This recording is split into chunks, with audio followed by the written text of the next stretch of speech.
When I first started in marketing, the first cold calls I used to do was, hey, have you heard of this thing called the internet? Maybe you should get a website.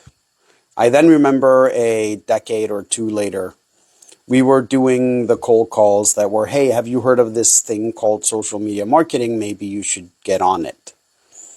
Now I'm having the conversation with business owners saying, have you heard of this AI thing called ChatGPT or even the GTP model? That's the type of watershed moment this is.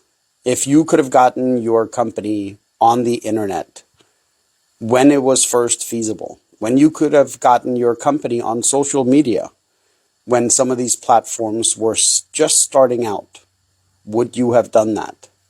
So now the question is, AI is here, and it's here to stay, and it's going to make you more productive, faster, better.